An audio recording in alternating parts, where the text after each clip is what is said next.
Ребята, всем привет! Доброго утра! Как ваши дела? Надеюсь, у всех все хорошо.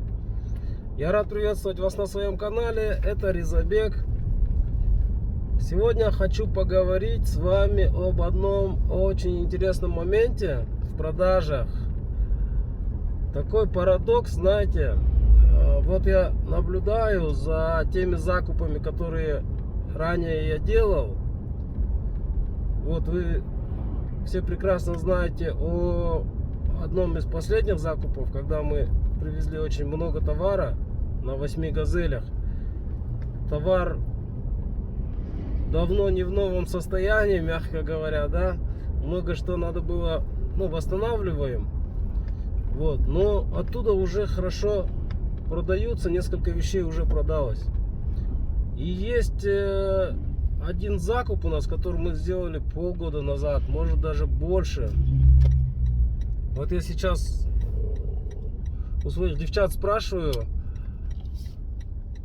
оттуда что-нибудь продалось? Они говорят, оттуда пока ничего не продалось. Хотя тоже там недорого мы купили, а сами вещи, они дорогие. И там много всего нового. Ну, там список такой примерно: мясорезка, стерилизаторы, там посуды, они такие большие, огромные, дорогие. Это вещи вообще китайского производства. Вот там организация закупила, но так и не использовала. Вот. И что там еще? Ну, какие-то сушители полотенец и так далее. Как бы, смотрите, оборудование новое.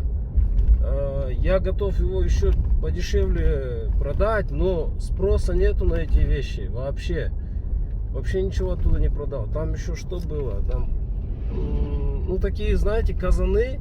Ну, как бы там материал такой странный. Они больше на большие чаши похожи. Вот. Я вот по памяти не помню, что там еще было. Ультразвуковая ванна, если помните, оттуда пришла. Вот у меня видео есть про ультразвуковую ванну. И много вот таких вещей. Там китайские палочки были. Вот, я так вспоминаю по памяти. Роутеры тоже оттуда пришли для вот интернет-модема.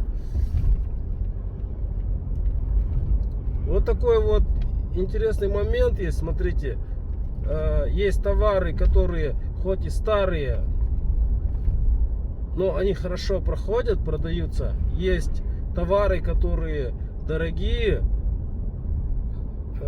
новые, и все равно они не продаются. Хоть мы их продаем за полцены от магазинных цен, допустим. Даже готовы еще уступать, но спроса вообще нету на них. Вот такой вот интересный момент. Это просто для тех, кто хочет чем-то заниматься, что-то продавать. К этому вопросу надо очень-очень внимательно относиться. Всем пока. На этом видео я заканчиваю. До скорых встреч. Не забывайте подписываться на мой канал и ставить лайки.